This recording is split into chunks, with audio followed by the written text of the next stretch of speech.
Sir ఏటికొప్పాకకి మూడో స్థానం వచ్చింది కదా! అది ఎవరి ఘనత? ఏటికొప్పాక బొమ్మలు అది మన రాష్ట్ర సంపద. ఈ రాష్ట్ర సంపదను మనం పెంపొందించుకోవాలి. అంటే ఒక కర్రతోటి ఎటువంటి రసాయనాలు లేకుండా చేతితోటి అద్భుతమైన కళాఖండాలను తయారు చేస్తారు. ఆ కళాఖండాలు మన రాష్ట్రానికి ప్రత్యేకత. ఆ కళ మన దగ్గర ఉన్న వాళ్ళ ఆ కళ ఉంది మన దగ్గర ఉన్న. దానికి ప్రోత్సాహం ఇవ్వకపోవటం వల్ల చాలా కాలంగా వాళ్ళు ఇబ్బందులు పడుతూ ఉన్నారు. సో ఇవాళ ఏటికొప్పాక శకటానికి స్వాతంత్ర రిపబ్లిక్ డే సందర్భంగా జాతీయ స్థాయిలో 3వ అత్యుత్తమ శకటంగా బహుమతి వచ్చింది. సో దేశం మొత్తం ఇవాళ ఆకర్షించింది. ఏంటి ఏటికొప్పాక దాని ఒక స్పెషాలిటీ ఏంటి అని చూడడం మొదలుపెట్టారు ప్రతి ఒక్కరు. మనం చర్చించుకోవాల్సింది ఏంటంటే ఏటికొప్పాకకి 3వ స్థానం రావటంలో కీలకంగా శ్రమించిన వ్యక్తి ఎవరు, అక్కడ దాకా వెళ్ళి ఆ శకటాన్ని అక్కడ పెట్టాలి అని చెప్పిన వాళ్ళు ఎవరు, ఆ శకటం పెడితే అక్కడ 3వ ప్రైజ్ ఇచ్చి దీనికి దేశవ్యాప్తంగా ప్రాచుర్యం కల్పించింది ఎందుకు అంటే ఇది పవన్ కళ్యాణ్ గారు అని చెప్పాలి. ఎందుకు అంటే పవన్ కళ్యాణ్ గారు ఇప్పుడు నిన్నో మొన్నో మాట్లాడడం కాదు, 2018లోనే మాట్లాడారు. ఒకసారి నేను మీకు ఒక వీడియో వినిపిస్తాను. 2018లోనే ఆయన ఒక ప్రసంగంలో ఏటికొప్పాక వాళ్ళ బాధలు విని చెలించిపోయాడు. వాటి గురించి మాట్లాడతాడు చూడండి. ఏటికొప్పాక కావాల్సింది ఒక అంకుడు కర్ర అంటాం. నేను నా తోటలో కూడా వేసాను అంకుడు కర్ర చెట్లు. ఆ అంకుడు కర్ర అని చెప్పి పాపం అంతరించిపోతున్న కళ ఏటికొప్పాక బొమ్మలు మంది ఎలమంచిలో ఉన్నది అంతరించిపోయే కళ. వాళ్ళని చూస్తా ఉంటే మహిళలు, ఆడపడుచులు, పిల్లలు, ఇంకా చెప్పాలంటే పొద్దునే చూశాను పాపం ఒక దివ్యాంగులు ఆయన కూర్చొని కాళ్ళు పని చేయట్లేదు కానీ బొమ్మలు తయారు చేస్తున్నారు. అంత గొప్ప ఏటికొప్పాక కళా నైపుణ్యం. మరి వారికి కావాల్సిన ముడిసరుకు ఏంటి? వారికి కావాల్సిన ముడిసరుకు అంకుడు కర్ర వెళ్ళి తీసుకెళ్దామంటే ఫారెస్ట్ డిపార్ట్మెంట్ వాళ్ళ మీద కేసులు పెట్టేస్తాయి. ఏటికొప్పాక బొమ్మల తయారీకి ముడిసరకు అయిన అంకుడు కర్ర, కొండపల్లి బొమ్మలకు అవసరమయ్యే తెల్ల పొనికి చెట్లను విస్తారంగా పెంచాలని ఉప ముఖ్యమంత్రి పవన్ కళ్యాణ్ అధికారులను ఆదేశించారు. బొమ్మల తయారీదారులు కర్ర లభ్యత సమస్యను పవన్ దృష్టికి తీసుకెళ్లారు. కళాకారులకు అందుబాటులో ఉండేలా అంకుడు, తెల్ల పొనికి చెట్లు పెంచడానికి తగిన ప్రణాళికలు సిద్ధం చేయాలని పంచాయతీరాజ్, గ్రామీణాభివృద్ధి శాఖల అధికారులకు సూచించారు. ఉపాధి హామీ పథకం పనుల్లో భాగంగా అంకుడు, తెల్ల పొనికి చెట్లు పెంచాలన్నారు. ఏటికొప్పాక, కొండపల్లి పరిసరాల్లో ఉన్న ప్రభుత్వ, అటవీ, సామాజిక స్థలాల్లో వీటి పెంపకంపై దృష్టి సారించాలని పవన్ ఆదేశించారు. ఇదమ్మా మీకు అర్థమైందిగా.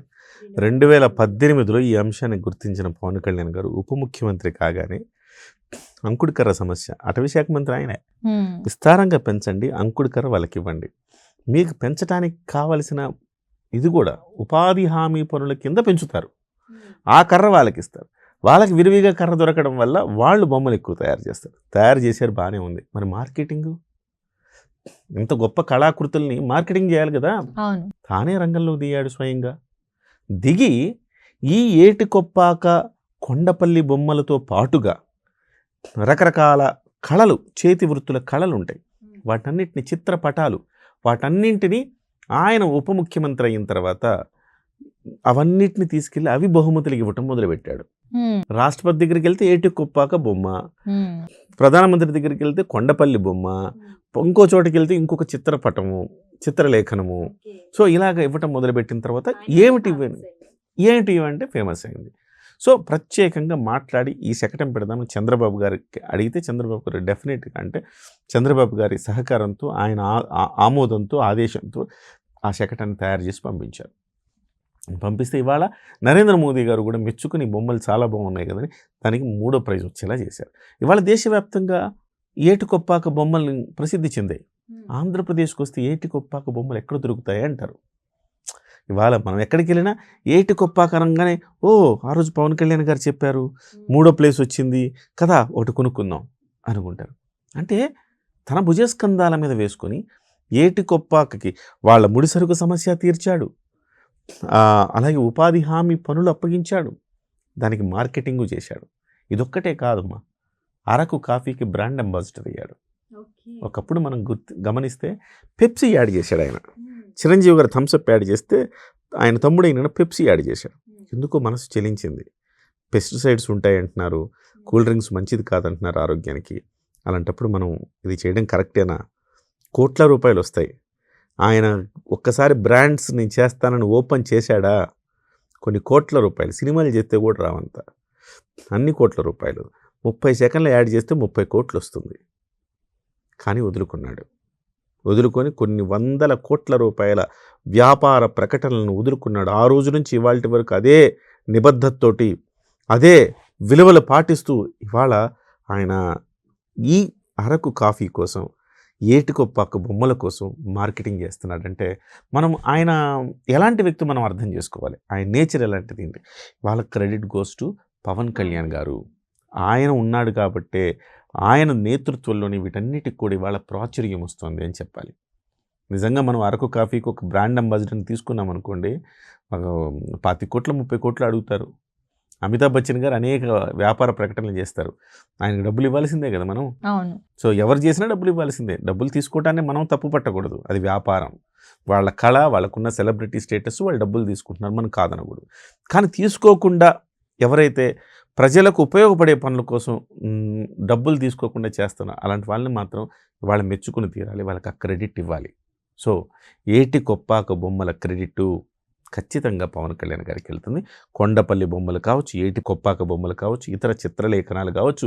సో ఎక్కడికి వెళ్ళినా, ఢిల్లీ వెళ్ళినా, గల్లీ వెళ్ళినా అవే చిత్రపటాలు ఆయన దగ్గర రెడీ చేసి పెట్టుకున్నారు, అవే ఇస్తారు. సో ఇంత గొప్ప నాయకుడిని మనం గతంలో నేను ఇప్పుడైతే చూడాలి, ఎప్పుడు చూసుండం. అంత గొప్ప అంటే మంచిని మనం మంచిగా చెప్పలేదనుకో సంతోషి, మరి చెడుని మాట్లాడుకునే రోజులు ఇవాళ. చెడుని కాంట్రవర్సీ మాట్లాడుకోవాలి. కాంట్రవర్సీ మాట్లాడుకుంటున్నాం, మంచి ఎలా? కంటే ఎక్కువ కాదమ్మా. చెడే సర్క్యులేట్ అవుతుంది బాగా. కాదు, గురుమూర్తి ఎలా చంపాడు, ఎన్ని ముక్కలు చేశాడంటే చాలా మందికి ఆసక్తి. అవును, అన్ని ముక్కలు చేసి, ఎలా ముక్కలు చేశాడరా, ఎలా కుక్కర్లో ఉడికిచ్చాడరా, తర్వాత ఏం చేశాడరా అని వీడియోలు చూసి లక్షల వ్యూస్. కానీ నన్ను మంచి మనుషుల కోసం మంచి పనులు చేస్తున్నప్పుడు మనం మాట్లాడుకోవాలి కదా. అందుకోసం డెఫినెట్గా మాట్లాడాలి ఇలాంటివన్నీ కూడా. సో ప్రజలకు ఒక పాజిటివ్ న్యూస్ని మనం అందించాలి. సో ఆ రకంగా చూసుకుంటే ఇది ఒక గొప్ప కార్యక్రమం. పవన్ కళ్యాణ్ గారు, ఆయనకి హ్యాట్స్ ఆఫ్ చెప్పాలి.